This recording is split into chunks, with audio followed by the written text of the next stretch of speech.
A New York Times op-ed features an anonymous resistance leader inside the White House. Ooh, the Brett Kavanaugh hearings continue with Cory Booker and Kamala Harris running for president, and Alex Jones invades Capitol Hill. And it's weird. I'm Ben Shapiro. This is The Ben Shapiro Show. Every day you think we've reached the seventh circle of hell. You'd be wrong. You'd be wrong. There are always further steps down to the seventh circle. We will never reach the seventh circle of hell. There's a story today, actually, that aliens had supposedly landed at or hovered over one of President Trump's actual golf courses in Scotland. All I can say is that that's how this has to end, right? That President Trump is the president when we actually make first contact with aliens of another planet. For sure.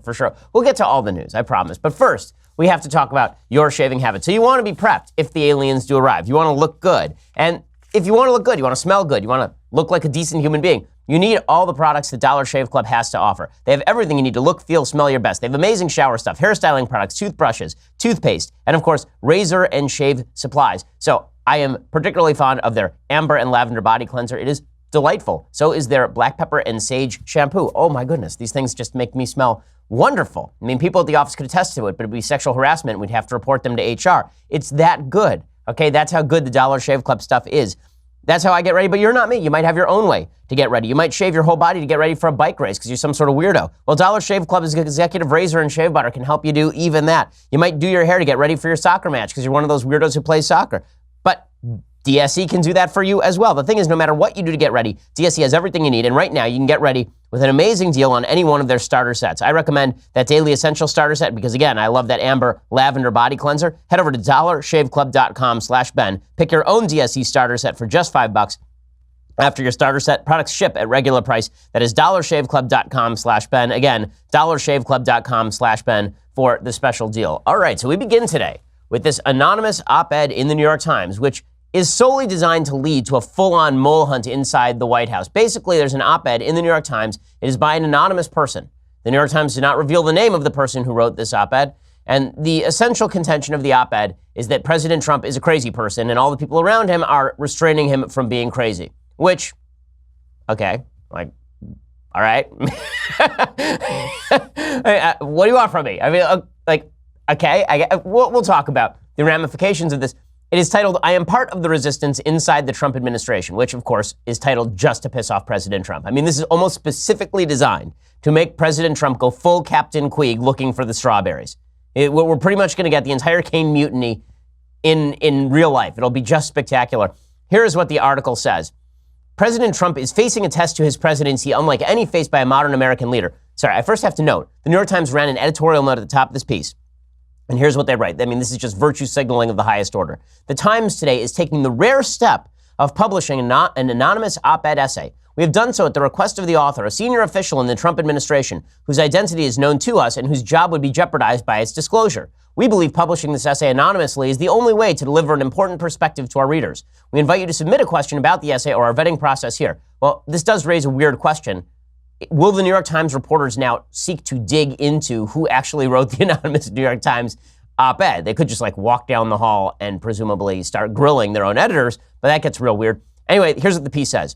President Trump is facing a test to his presidency unlike any faced by a modern American leader. It's not just that the special counsel looms large, or that the country is bitterly divided over Mr. Trump's leadership, or even that his party might well lose the House to an opposition hell-bent on his downfall. The dilemma, which he does not fully grasp, is that many of the senior officials in his own administration are working diligently from within to frustrate parts of his agenda and his worst inclinations. I would know. I am one of them.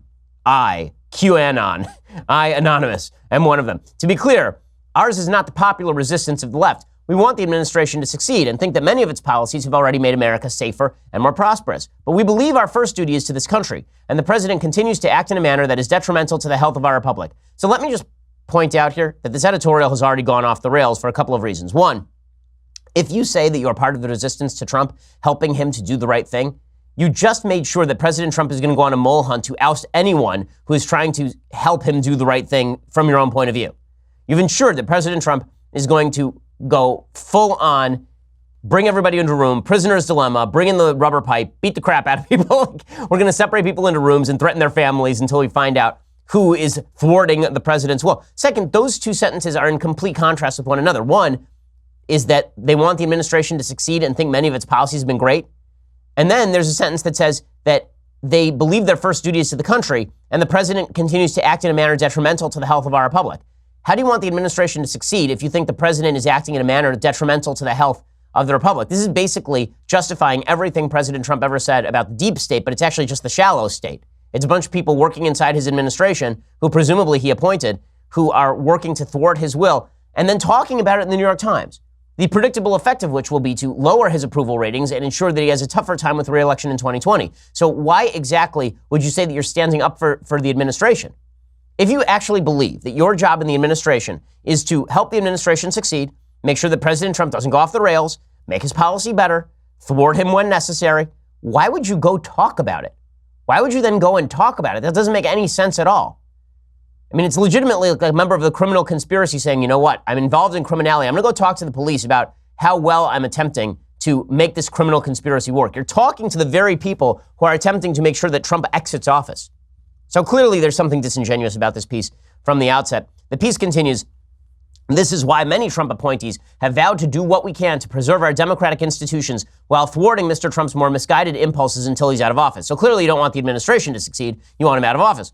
The root of the problem is the president's amorality. Anyone who works with him knows he is not moored to any discernible first principles that guide his decision-making, which is like, forget about people who work with him, like anybody who watches him for any prolonged period of time knows this is true. The president considers himself a pragmatist. He has never said that he is a first principles guy. Although he was elected as a Republican, the president shows little affinity for ideals long espoused by conservatives, free minds, free markets, free people. At best, he has invoked these ideals in scripted settings. At worst, he has attacked them outright. In addition to his mass marketing of the notion that the press is the enemy of the people, President Trump's impulses are generally anti-trade and anti-democratic. Don't get me wrong, there are bright spots that the near ceaseless negative coverage of the administration fails to capture: effective deregulation, historic tax reform, a more robust military, and more.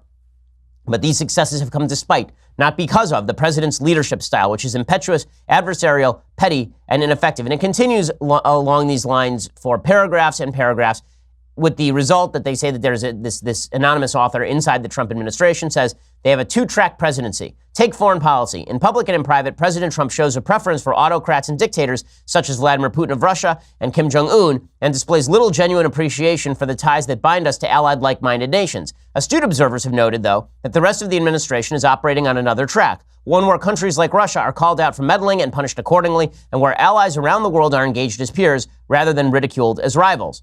Well, we know all of this. And the piece says this isn't the work of the so-called deep state, it's the work of the steady state. So yes, we are thwarting the president, but we are doing so because we are the steady state. And then this author suggests that perhaps we should think about removing the president through the 25th Amendment, invoking the 25th Amendment. They say that no one wants to precipitate a constitutional crisis, so instead they're going to steer the administration in the right direction until one way or another it is over. And then there is a bunch of references. There are a bunch of references to John McCain and how wonderful John McCain is and all the rest of it. So there are a bunch of questions to be asked. One, who is this person? Okay, it is not a cabinet level official. It is no one with presidential aspirations. It's the riskiest political move ever.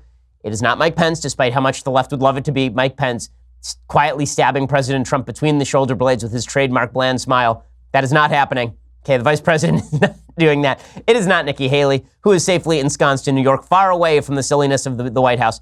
This is some second-tier, low-level staffer. Okay, it's a senior official. Half the people in the White House have the title senior official in the White House. This is probably some senior official in like John Kelly's team who doesn't like Trump very much and feels like they might feather bed their exit. And that's really what the motive here is. The motive here is that it will be revealed. Okay, within a week, we'll know who this person is. And this person, because it's not going to stay secret, and this person is going to come out to great applause from the left. This was a person who was trying to thwart Trump, and Trump fired him. How could Trump fire this person who is trying to just make the administration better? And this person will become not an inside the White House resistance leader, but a resistance leader. They will turn into a full-on Ana Navarro character on MSNBC. They will be given a rich TV contract. They will be given a rich book contract. They will be exonerated, exculpated for all of their terrible, terrible activity in associating with President Trump. This is the mea culpa. It's a preliminary mea culpa, and it allows the person to exit the administration amidst glory and huzzas. That's really what this editorial is for. So if you believe for a second that this editorial is truly designed to either make the administration better or to inform the American people, you're wrong. First of all, we already knew all this stuff, legitimately. Like, everything that this guy says in the editorial, I've been saying for well over a year on this program, since legitimately A couple of months into the administration, I said this administration is running along two tracks. President Trump says stuff, and then the people around him implement stuff. And those are not the same stuff. And this has been very obvious to anyone who watches at any level. When I was on Bill Maher's show, I said this. Bill Maher said, well, he always talks about Vladimir Putin. And I said, right. But then if you look at the policy of the administration, it is not what he says. The policy of the administration is very harsh on Russia. It's quite obvious that this administration involves the president saying a lot of stuff, being hands-off, delegating power to a lot of folks. And when people say it's a constitutional crisis to have people around the president thwarting his will, I'm not even sure what that means. It's not as though they are hiding him in a closet, preventing him from doing things he wants to do. They understand that the president forgets about things and doesn't care that much about other things, and that if they just don't put something on his desk, he's unlikely to ever remember it again, so they just don't put it on his desk. Like, is the president's will what he wants to do in the moment, or is the president's will what he cares about over the long haul? Because this sort of manipulation does happen at a much lower level in other administrations. There are people who are slow-walking policy all the time. You do it at your job. How many times at your job does your boss say, I need something on my desk now, and you think, you know what? It'd be better if my boss got this tomorrow. I'm just going to slow walk it today. Is that you thwarting the will of your company? Or is that you using your independent judgment to try and make the company better because maybe your boss is about to make a rash decision? And this sort of stuff happens all the time in your regular job. If Trump doesn't like it, he still has plenary power over the executive branch. He can fire whomever he wants. This person will be uncovered and fired. Nonetheless, the White House is going to be torn apart by the chaos of now attempting to uncover who exactly the mole is.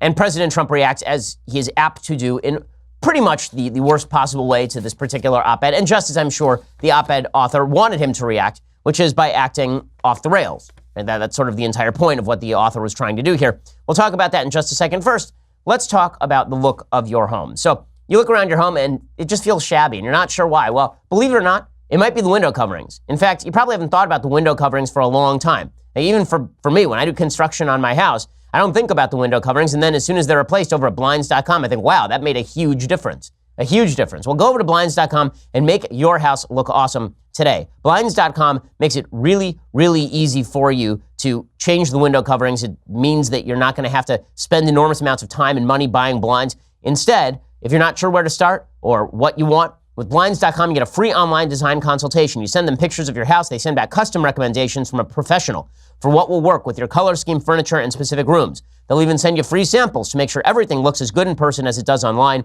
Every order gets free shipping. Here's the best part. If you mismeasure, you pick the wrong color, you screw up, Blinds.com makes it right for you, for free, right? They will remake your blinds for free if you screw it up. They've really made it easy. For a limited time, get 20% off everything at Blinds.com when you use promo code Ben. That's Blinds.com, promo code Ben, for 20% off everything. Faux wood blinds, cellular shades, roller shades, and more. Blinds.com, promo code Ben. Rules and restrictions do apply. Okay, so the President of the United States reacts as you would expect him to react to an op-ed from inside his administration. The killer's in the house. Calling from upstairs on the phone. Oh my God. Okay, so President Trump reacts in typical Trumpian fashion. He is in front of a crowd of sheriffs who are some of his closest allies because he's very pro-law enforcement. And here's President Trump ripping into the failing New York Times. Go. The New York Times and CNN and all of these phony media outlets will be out of business, folks. They'll be out of business because there'll be nothing to write and there'll be nothing of interest. So if the failing New York Times has an anonymous editorial, can you believe it? Anonymous, meaning gutless, a gutless editorial. We're doing a great job. Okay, and the truth is he's not wrong about it being gutless. Like, if the person actually wants to take a stand against the administration publicly, quit. Quit and talk about how terrible it was. Or, alternatively, if you actually want to work inside the administration and make it a better place, shut your face. Why are you going to the New York Times to brag about how you anonymously are helping the administration from the inside, except to provide yourself cover later? This is very obviously self-interested. Do you really think anybody at the New York Times would have printed an anonymous op-ed from somebody inside the Obama administration making the same claims? Highly, highly, highly doubtful, because printing anonymous op-eds is kind of frowned upon. It's kind of frowned upon for pretty good reason, which is that there's no way to vet the claims of the person who's actually making those claims. Like, we don't know who the senior official is. It could be some low-level person who's met Trump once. There are hundreds of people working in the White House, hundreds of them. So that is quite plausible. But President Trump then goes to Twitter and he decides that he is going to lose it. So President Trump had a couple of tweets. He tweeted out, does the so-called senior administration official really exist? Or is it just the failing New York Times with another phony source? If the gutless anonymous person does indeed exist, the Times must, for national security purposes, turn him or her over to government at once. So, no, the New York Times isn't going to do that. That's not a thing. Okay, the press doesn't have to turn people over to the federal government for writing an op-ed that rips on the administration. That's not an actual thing. And then the president had one more tweet, all caps, treason, question mark. So I guess now we're going to execute this person. We're going to find them. Like the prescribed penalty in the Constitution for treason is death. So presumably we will find this person, take them out back, and trample them. He'll take his tie off, and then he will strangle him with the oversized red tie. It'll be quite amusing. But here's the problem with President Trump's response. Basically, the op-ed says the president's and it is. It's a terrible, stupid, backwards, outrageously dumb op-ed. But the central contention is President Trump is a crazy man, and we have to restrain him. And President Trump's response is, "I'm not crazy. You're crazy. You're so crazy. I'm going to take your head off. I'm going to rip it off your neck, and then I'm going to defecate down your throat hole. That's what I'm going to do to you. I am going to rip your legs off and beat you to death with them. You're calling me crazy and out of control. How dare you? Unbelievable. Unreal." And Mr. President, if you wanted to react in, the fashion that is most likely to put this to bed, what you would say is, there they are talking again. Of course, the New York Times is going to print this sort of stuff. Not, they should turn over this bastard to me so I can blow a hole in him with this drill. I'll just take this, I have a screwdriver right here. I will stab him in the face 100 times. I will shoot him on Fifth Avenue and I will lose no support. At this point, you have to laugh so you don't cry because it is pretty wild stuff. But it is also true that this op-ed does no good. It is actually deeply counterproductive because all it does in the end is drive President Trump to throw out anyone who may be actually trying to curb those worst excesses, and now we get to spend months trying to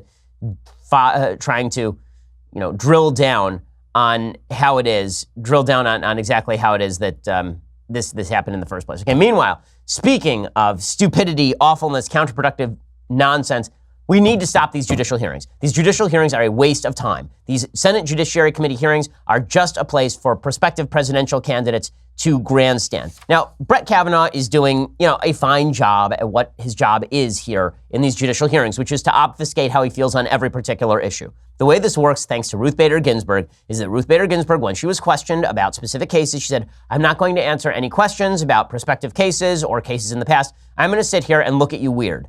And that was basically how that's now how we do judicial hearings.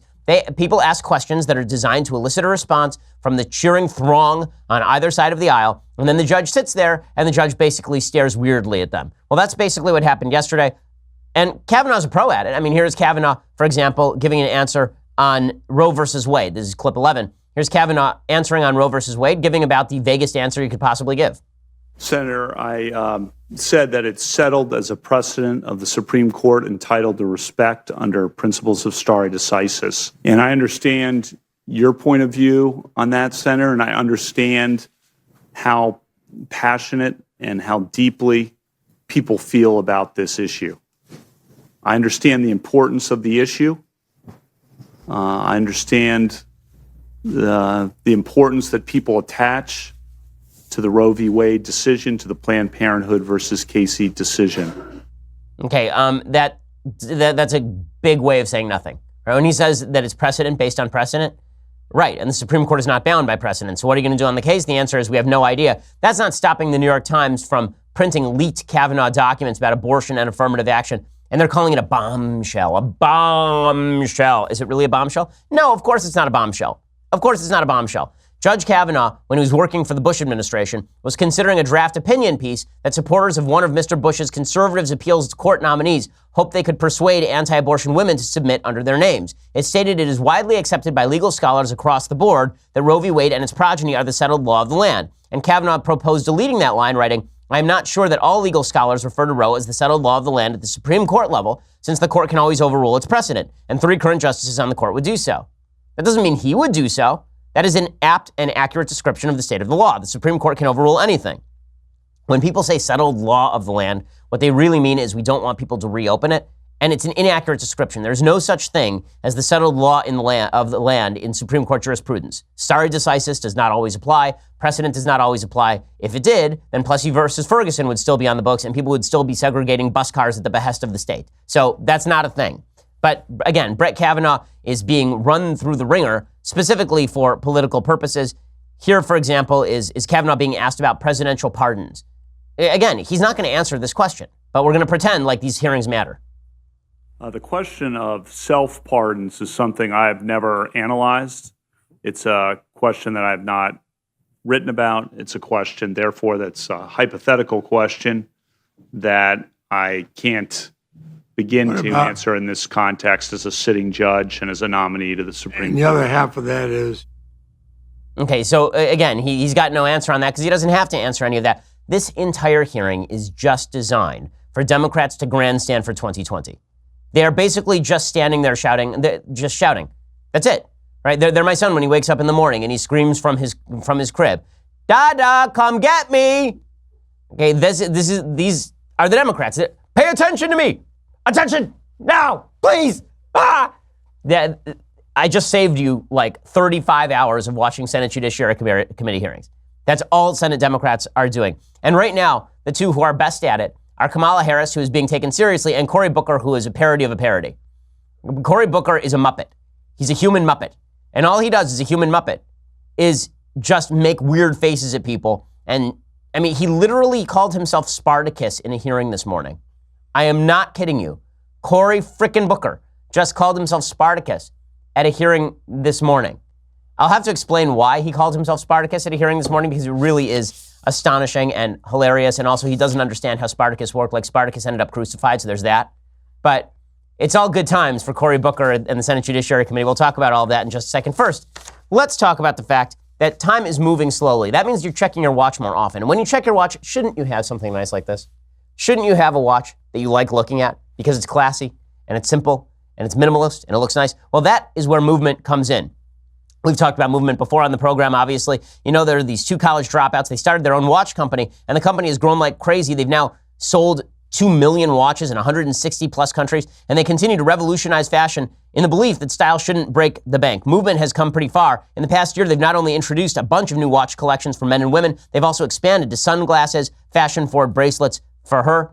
I've got the sunglasses. My wife has the sunglasses too. They have all these great options, and they, as I say, they're really durable. So this makes a difference to young parents like me because my kids will grab my watch and just chuck them against the wall. Movement watches stand up to the beating. Movement watches are about looking good, keeping it simple. They don't tell you how many steps you've taken. They don't blow up your wrist with text messages. Instead, they just tell you the time in the classiest way. Movement watches start at $95 at a department store. They're like $400, $500. They cut out the middleman. Right now, get 15% off today with free shipping and free returns by going to mvmt.com/Shapiro. That's mvmt.com/Shapiro. See why the movement keeps growing. mvmt.com/Shapiro. Join the movement. Go check it out right now. Okay, so Cory Booker, as I say, he calls himself Spartacus. Why? Because he decided today that he was going to violate the rules of the Senate by simply releasing a bunch of classified documents. Now, the way this works is that there are a bunch of documents that are shown to the various senators on the Judiciary Committee that are held closely by executive privilege. Okay, if you're working for the Bush administration, the Bush administration has the right to say that the legislative branch does not get to see things because that is executive privilege. It is the executive is not subject to the dictates of the legislature. So the legislature can't just say, we want every document, everything Bush ever said to all of his advocates, we want all of that in front of us now. That's not a thing in constitutional jurisprudence. So there's basically a deal that was made with the Senate Judiciary Committee, which is they get to see all these Kavanaugh documents on the condition that they are not asked about publicly. So it can decide the votes of the people on the committee, but it is not meant to undercut the executive power. Right? So Cory Booker, being a grandstanding idiot, he decides, you know what is a great idea? I'm just going to release these documents. I'm just going to come out and release these documents. I'm going to violate Senate rules. I'm just going to state it up front. And then if you want to expel me from the Senate for violation of Senate rules, if you want to, come on, please. If you want to expel me from the Senate, please do it. I need a headline. If you want to expel me, then do it. I'm just like Spartacus, except I'm begging you to crucify me. See, the thing about Spartacus is that he didn't actually want to be identified as Spartacus because then they would kill him, which is why everyone identified as Spartacus. But Cory Booker doesn't know anything because he's stupid. So instead, he says that he is like Spartacus in basically begging to be crucified. He's like, please expel me. Please do it. Because if you do it, maybe I can run for president because I'll show how much Republicans hate me. And then I can make weird googly eyes and I can do my weird jazz fingers. It'll be all weird, but I'll be president because it's weird. So here's Cory Booker being all weird. I will say that I did willingly violate the chair's rule on the committee confidential process. I take full responsibility for violating that, sir. And I violate it because I sincerely believe that the public deserves to know this nominee's record. In this particular case, his record on issues of race and the law. And I could not understand, and I violated this rule knowingly, why these issues should be withheld from the public. Now, I appreciate the comments of my colleagues. This is about the closest I'll probably ever have in my life to an I am Spartacus moment. Oh my God. This guy's like the Nick Cage of the Senate. Just every scene that he acts in, it's like, hey, what are you, what? Have you ever seen Chewing of the Scenery like this? Here's the thing. Kamala Harris is good at playing the prosecutor on TV, and she's actually good at this. Cory Booker is he's the worst kid in your high school drama class. He, like the kid who at one point watched movies in like the 1980s and thought that Arnold Schwarzenegger's performance in Kindergarten Cop was the apotheosis of good acting. I was like, you know what I'm going to do? I'm just going to shout a lot. Who thinks that William Shatner is a great actor? And he's like William Shatner. Everything he says is gone! Every single thing. So there's Cory Booker doing that. And then Cory Booker, he's just the worst. The knowingly violating the rules. Like when he says, I knowingly violated the rules, I am giving you every motivation that you can for, please, I need the attention. No one's paying attention to me. Pay attention to me, please. Here's Cory Booker again. Pay attention to him, people. Pay attention. He needs your attention. He wants your attention. Why don't you love him? Why don't you pay attention? You can't just ignore me. He's gonna boil a rabbit. Here's Cory Booker. To Senator Corden actually made a very good point. I knowingly violated the rules that were put forth, and I'm told that the committee confidential rules have knowing consequences. And so, sir, I come from a long line, as all of us do as Americans, and understand what that kind of civil disobedience is, and I understand the consequences. So I am right now, before your process is finished, I'm going to release the email about racial profiling. And I understand that the penalty comes with potential ousting from the Senate. Please oust me, please, please. Show the Democrats that I'm really committed to this. Show all the base that I'm really committed to this by ousting me. Make me a martyr. Martyr me. Martyr me. It's like, oh my God, he's just terrible at this. So it actually makes you appreciate Kamala Harris, who is better at this, right? I mean, at least if you're going to watch this sort of thing, you hope that they're pretty good at it. Kamala Harris is better at it, or at least she's being taken more seriously by the media. She's decided that she is now going to go after Brett Kavanaugh. Based on what? Based on like the stupidest crap you've ever heard. So here's Kamala Harris completely getting wrong the law about abortion. Well done, Kamala. Can you think of any laws that give government the power to make decisions about the male body?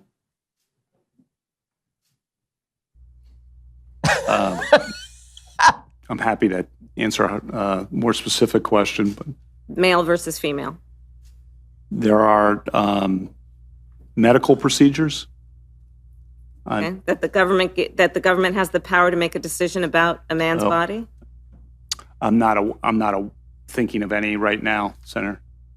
Okay, what she's trying to go for is when it comes, I mean, she's obviously phrasing this in the dumbest possible way so that it looks as though the law is unequal when it comes to abortion because all we're talking about is a female body, whereas there are no restrictions on what a male can do to his own body, except for we actually do have laws against suicide. Like we can actually put you in jail for, well, not jail, but we can actually forcibly,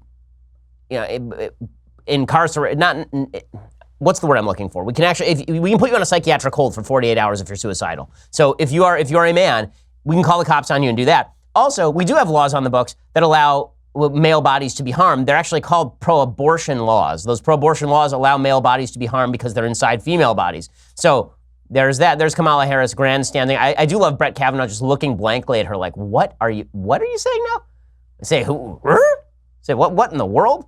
And then this is the best one. So Kamala Harris has decided she's got the goods. What are the goods? She thinks that Brett Kavanaugh has talked to someone from the firm of Kasowitz. Kasowitz is a firm that is used by the President of the United States with regard to his defense. And so she asks Brett Kavanaugh if he's ever had a conversation with anyone who worked for Kasowitz, which is a firm that legitimately has hundreds and hundreds of lawyers, about the Mueller investigation. The implication being that Brett Kavanaugh somehow talked to Trump's lawyers about how he would handle the Mueller investigation, with which he is not involved in any way. But she's going to suggest the reason Trump is picking Kavanaugh is because Kavanaugh is somehow going to allow Trump to escape the Mueller investigation. This was ranking real high on sort of the leftist pornography list yesterday. So this one is running up the pornography list. People were really just self-flagellating over it, really enjoying themselves. Here was Kamala Harris making a fool of herself. And then Michael Avenatti got involved, and Michael Avenatti basically shredded her, so it's pretty funny. Kasowitz, Benson, and Torres, which is the law firm founded by Mark Kasowitz, who is President Trump's personal lawyer. Have you had any conversation about Robert Mueller or his investigation with anyone at that firm? Yes or no? Well, is there a person you're talking about? I'm asking you a very direct question, yes or no? I need to know I'm not sure I know everyone who works at that law firm. I don't think you need to. I think you need to know who you talked with. Who'd you talk to? Okay, and then it continued like this for like 7.5 minutes. Okay, Kasowitz Benson has 266 attorneys. Do you think that he's racking his brains right now going, who have I talked to? Did they once work at Kasowitz? I don't want to perjure myself by saying I've never talked to anybody about the Mueller I don't remember every conversation I've ever had about the Mueller investigation. I've talked to thousands of people, it turns out, about the Mueller investigation, but I'm not sure who worked for Kasowitz at the time. But this was supposed to be, the great uncovering. Of course, there's nothing there. Michael Avenatti basically said, this is a big mistake. Prosecutors are not supposed to ask questions to which they don't already know the answers. So if it turns out that Kamala Harris has nothing here, then she was just grandstanding. And speaking of grandstanding, you just heard Cory Booker talking about how he was going to uncover all of the evils of Brett Kavanaugh by revealing all this classified information. Well, it turns out that Cory Booker, he played himself. Cory Booker played himself. Congratulations, he played himself. Cory Booker. The emails, what do they show? There's an email titled racial profiling. And then it turns out that in these emails titled racial profiling, Brett Kavanaugh openly says that we are not going to allow people to use race or national origin in airport screening and law enforcement generally in the immediate aftermath of 9/11. He says, my own view is that, as required by the traditional equal protection standards, we must at least consider how to construct a race-neutral system. I can imagine such a system that could be effective, perhaps even more effective than the one based on racial classifications. This sort of system would require airlines and governmental authorities to obtain more personal information from the flying public, and there is some resistance to that within the group on the grounds that that would be too burdensome, invasive of privacy, and so forth. The people who favor some use of race or national origin obviously do not need to grapple with the interim questions, but the people who generally favor effective security measures that are race neutral, in fact, do need to grapple now with the interim question of what to do before a truly and effective and comprehensive race neutral system is developed and implemented. So in other words, Cory Booker wanted to show how Kavanaugh was a racist and instead showed how Kavanaugh was not, in fact, a racist. So well done, Cory Booker, you complete and utter douchebag. So in just 1 second, we'll get to more from the Senate Judiciary hearing. We'll also get to other hearings that were happening on the Hill yesterday, which were similarly bizarre because we live in a parallel universe in which nothing makes sense anymore. But first, let's talk about your coffee. If you've ever found yourself wincing at the weak taste of coffee from one of those left-leaning corporate brands, you probably thought, I wish they spent less time on that meaningless bias training and deciding who can use their bathroom and more time on making good coffee. Well, this is why you need Black Rifle Coffee. It is first-rate coffee. I've tried it myself. It is excellent coffee. We have it here at the office. Founded by former Special Ops vets, Black Rifle delivers the best roast-to-order coffee right to your door. And by the way, the guys who run it, they're awesome. This guarantees you are getting fresh premium coffee with every order, and Black Rifle has a coffee club that makes things easy. No lines, no running out, just great coffee shipped right to your door every month, hassle-free. And when you join their coffee club, you'll receive discounts and offers not available to other customers. Not only does Black Rifle make awesome coffee, they also give a portion of their sales to veterans and first responder causes as well. When you choose Black Rifle, you are choosing a company that supports our vets, serves coffee and culture to people who love America. Visit blackriflecoffee.com/Ben. Get 15% off your order right now. That's blackriflecoffee.com/Ben. These guys are hardcore, and so is their coffee. It's awesome. blackriflecoffee.com/Ben for 15% off. Again, blackriflecoffee.com/Ben. So just spectacular performance by all the members of the left in this judicial hearing. But that wasn't the only hearing where things were going wildly wrong in the Senate. They were also going wildly wrong in the Senate at tech hearings. So yesterday there was a Senate committee hearing with Facebook and Twitter and the leadership of those companies talking about the level of social media censorship that occurs on a regular basis. We'll talk about that in just a second. But first, you're actually going to have to sign off of Facebook. So go over to dailywire.com right now and subscribe. $9.99 a month means that you get the rest of this show live, the rest of Klavan's show live, the rest of Knowles' show live. Plus, you also get to be part of our mailbag, which we are doing tomorrow, so you'll want to check that out. Also, for $99 a year, in abeyance of instead of the $9.99 a month subscription, you get it cheaper. Plus, you get the Leftist Tears Hot or Cold Tumbler. When you spend $99 a year, get the annual because it's better and because you are helping us out. So please check that out as well. Also, make sure you subscribe over at YouTube or iTunes because that will ensure that you get our Sunday special. This week it is Christina Hoff Sommers in a fascinating conversation about Me Too and everything else. She's broken the glass ceiling on our Sunday special, by the way. She is the first female that we've had on the Sunday special. That was not, in fact, a conscious decision. I don't sit here going, I will not allow a female here until Christina Hoff Sommers enters. It's just hard to find conservative women who are based on the West Coast, honestly. But we are hoping to have more females in the very near future, including Steven Crowder. Well, sorry, I wouldn't want to actually discuss Steven Crowder's gender, but we'll talk about all that later. Go check us out right now. We're the largest, fastest growing conservative podcast in the nation.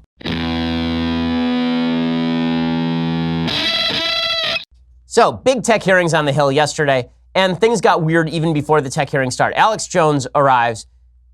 That's not, if you saw him holding his phone, that was not trans porn on his phone. Stop thinking that. It was not.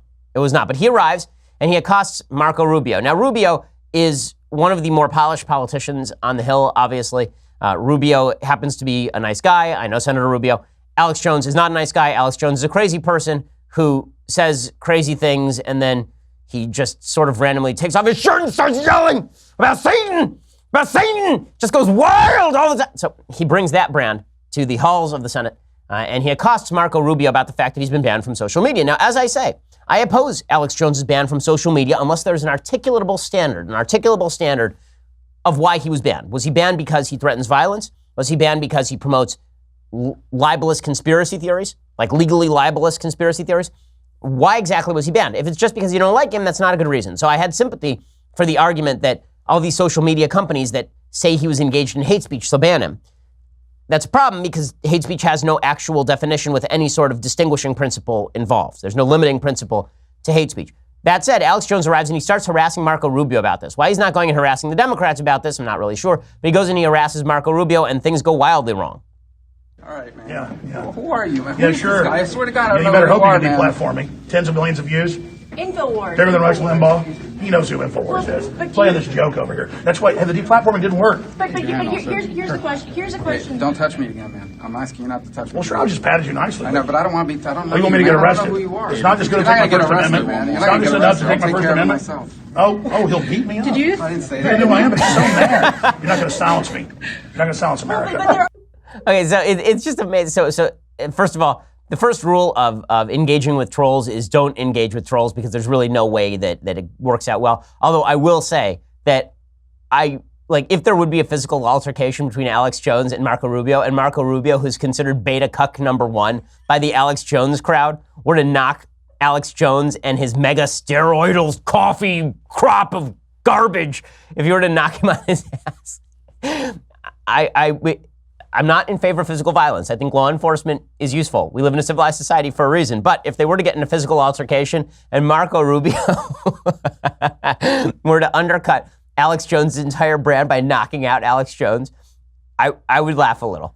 And when I say a little, I mean I would never stop laughing. I would miss the show the next day because the laughter would be so great. So that's how it went. Marco Rubio then did an interview in which he said, I know you guys have to cover it, but you guys give these crazy people way too much attention. We're making crazy people superstars. So you're going to get crazier people. And of course, Rubio is right. All the coverage on Alex Jones is designed for that. It is also true that the president of the United States happens to be one of the people giving Alex Jones inordinate attention. Right? Alex Jones has been known as a crazy person for many, many, many years. The president of the United States decided that he was a friendly, and therefore he sort of legitimized him. In any case, let's talk a little bit more about these tech hearings. So these tech hearings, they were demonstrative of the fact that these social media companies really have no clue as to what their actual goal is. Is their goal to, quote unquote, better the public discourse? Because if their goal is to better the public discourse, then they need to be held accountable for their for all the material that appears on their pages. Over at Daily Wire, we can be sued for libel, we can be sued for copyright violation, we can be sued for a variety of causes because we are a private company that is engaged in the business of editorial oversight. If you are basically just a platform and you're not involved in editorial oversight like Reddit or 4chan or presumably Facebook, then you can't be sued on the same grounds. So an article that we could be sued for, if we post it on Facebook, Facebook could not be sued for. But if Facebook is policing everything and deciding what comes down and what stays up, well, now they look a lot more like the Daily Wire than they look like the phone line. Then they look like just AT&T. They now look like a publisher. So if you're a publisher and not a platform, then you have to be held to the same standard, and we have to have an articulable standard so that we know exactly what's going on at your company. And that was made pretty clear when Representative Mark Wayne read tweets to the I guess his name is Mark Wayne Mullen. He read tweets to the Twitter CEO Jack Dorsey about race from Sarah Jeong. You remember Sarah Jeong, who's now on the New York Times editorial board because only certain types of racism are okay. Here is Representative Mullen grilling Dorsey on why it is that Sarah Jeong is still on the platform, but other people have been banned for similarly racist talk. Let me read what Ms. Jeong wrote. Hashtag cancel white people. White people marking up the internet with their opinions like dogs pissing on fire hydrants. Are white people genetically predisposed to burn faster in the sun, thus logically being only fit to live underground like graveling goblins?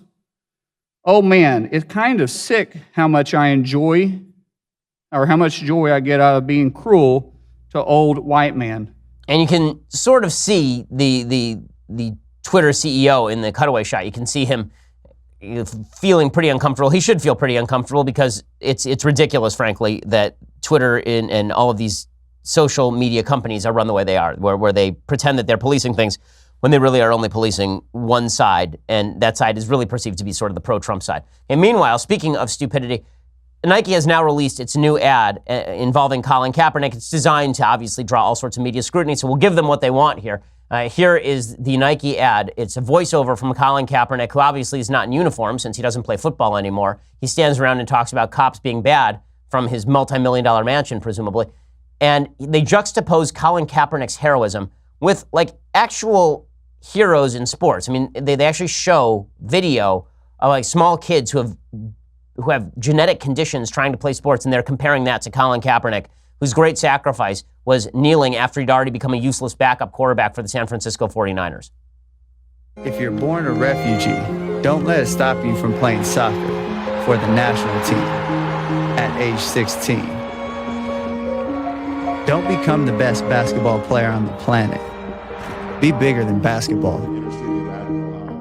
Believe in something, even if it means sacrificing everything. When they talk about the greatest team in the history of the sport, make sure it's your team.